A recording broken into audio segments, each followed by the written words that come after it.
Hi guys, it's Peter, Precision Fit Golf. Hope you're all keeping well. Beautiful evening for golf, and opportunity while I'm out on the course to talk to you about shaft length. In our last video we mentioned we were going to touch on this in the next couple of months. There's a number of things out there at the moment with regards to mini drivers being one example.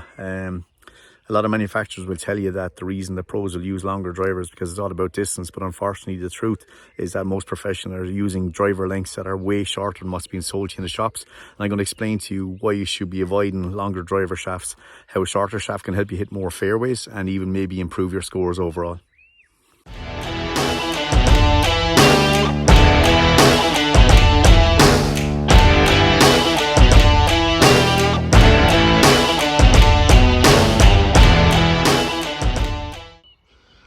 Okay, so just an example of short par 4 here, guys. So you probably see the group of bunkers out there on the left hand side. So I've just ranged it to the one on the right hand side, the most extreme, and that is 256 to that bunker. Okay, so there's my tee. I've just hitting the shot there, as you can see. So I'm just going to pick that up now.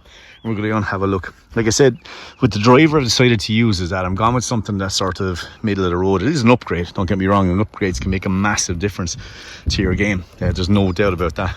I've been playing golf. I've been playing golf since what, 1996, and there was a point maybe sometime when we turned into the noughties, I suppose, where I started playing around with driver length because I felt that what was being sold in the shop just wasn't suitable for me. I just felt like I couldn't control it. I think I just passed that information on to my customers because I feel that if you follow the standards that are sort of, I suppose, pushed out by manufacturers these days, it doesn't necessarily mean that standard is right for you.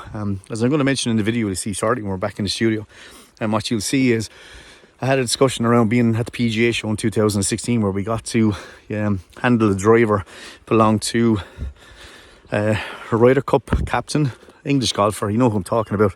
But the one thing we notice as club makers is that when it comes to building clubs, we're sort of very sensitive to balance and so on. So we know when something is maybe head heavy, and we know when something is sort of maybe grip heavy. So what you're trying to do is that if there's too much balance towards the grip, what you'll find is that you won't have as much perception of the club head. And if you have too much weight on the head, what happens is you'll actually get a feeling that you can't control the club head, right?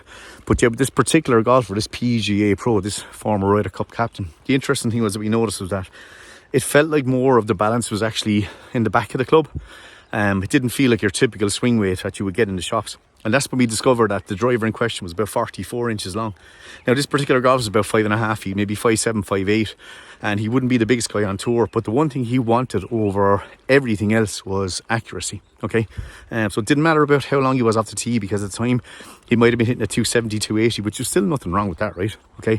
But like I said, 270, 280 yards with a driver that was, you know, by all means, probably an inch and a half shorter than what they're dishing out now in the shops, okay? And that's important for you to understand. So yeah, there's the bunker. Like I said, we discussed that we ranged out. So you can see I ranged that to about 256 to that bunker. I've taken a line down the right hand side off the tee. You might be able to see the ball on the right hand side. And once again, this is with a 44-inch driver, guys. So don't let anyone tell you that you're going to be short off the tee, because you can see that's 256 from where I was standing. And you can see that ball's probably gone about maybe 10 yards past. So what are we saying? 266. 266, not swinging over 100 miles an hour, obviously swinging at less speed. I'm trusting the shaft, I'm trusting the build. And you can see even with this 12-degree head and a 44-inch driver length, you can see, like I said, I'm easily probably, 10 yards past the bunker. Puts me in good position, obviously, for the next shot. So like I said, a lot to be said when it comes to getting a driver built to a shorter length, lads. There's so much control to be gained from it.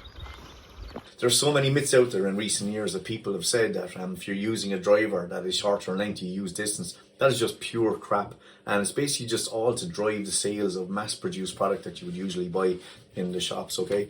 There's an example that we're going to put up on the screen here, and what's interesting to know is if you look at the video, I have a picture of 4 shafts. Now I'm using a particular brand of driver this season. All the drivers that we typically sell here they're all decent quality, all high ball speed.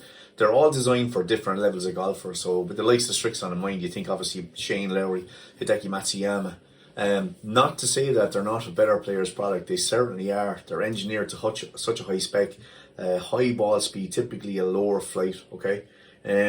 Cleveland, which is owned by Strixon, very same thing. So what happens is Cleveland will be the game improvement brand that is owned by Strixon Golf, and what happens is geared towards recreational golfers. So the heads are more forgiving, center of gravity is further back, ball tends to get into the air much more easily. Okay, when you get into the likes of Mizuno once again, Mizuno don't own any other brand as such. Mizuno will have driver heads that will be, say, for better players, and they'll also have heads like the ST Max 460cc head, very big profile, very easy to get the ball airborne. Okay, Wilson, like I said, very same thing with the Wilson driver, the new Dynapower 2 or Dynapower Max for 2025. Once again, launches the ball differently. There's about 3 different heads in that design. You have a standard one, you have an LS, which is a low spin, which is designed for better golfers. Okay, but in the example I'm about to show you, I've taken one of these brands, and what I've done is I've taken the head, I've shown you a photograph and a video of the shaft, which is basically the length of what most retailers are selling to the consumer. Okay,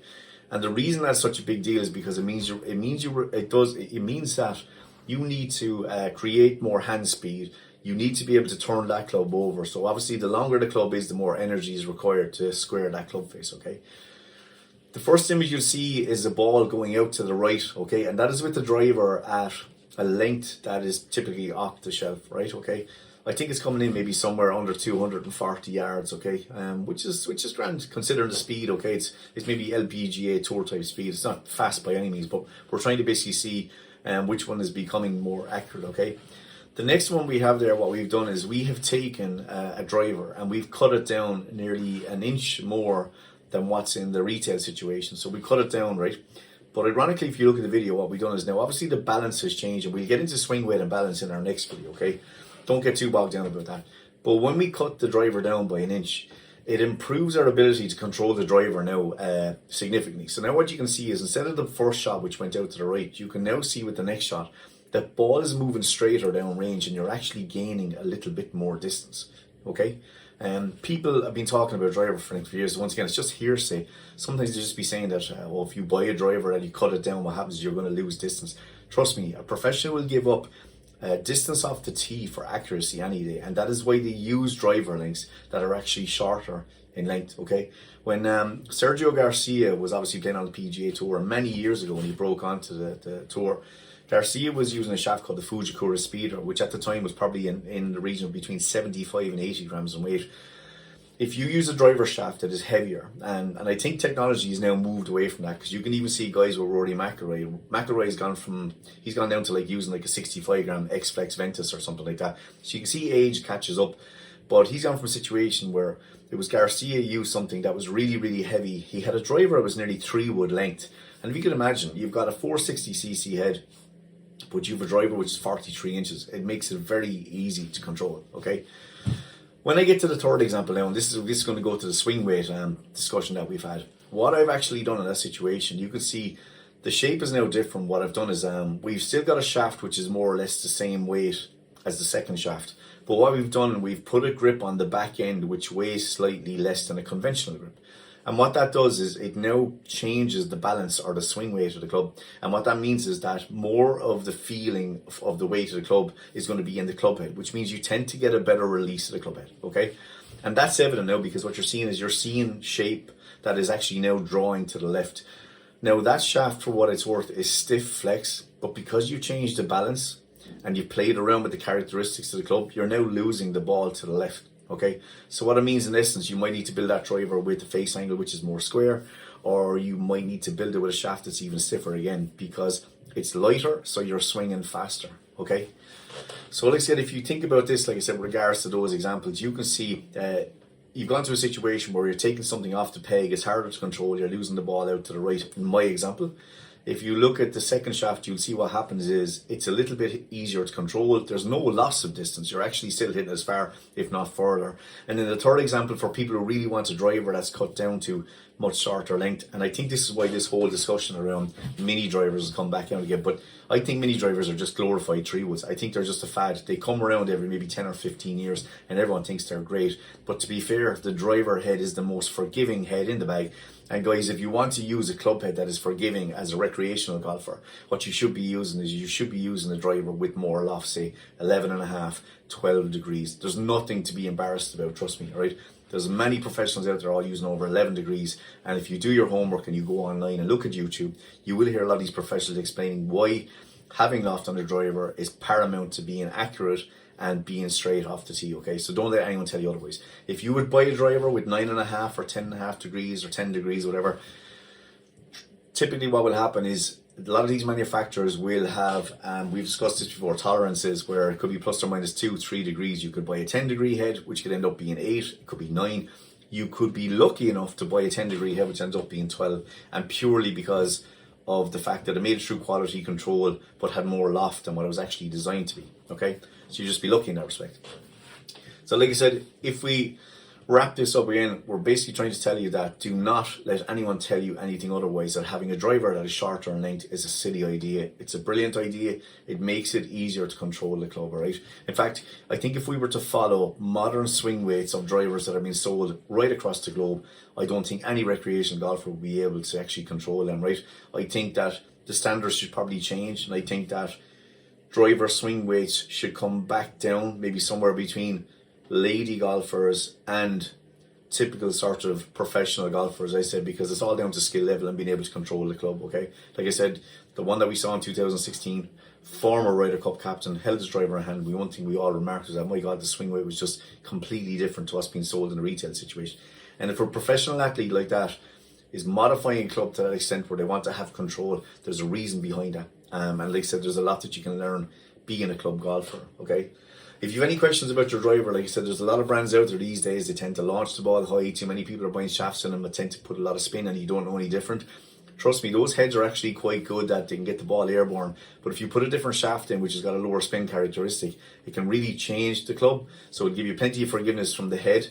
But what happens is that you've got a shaft which is going to give you a little bit less spin and make it easier to control, okay? Because spin is your enemy. It can make the ball go left and right, and sometimes we don't want that, okay?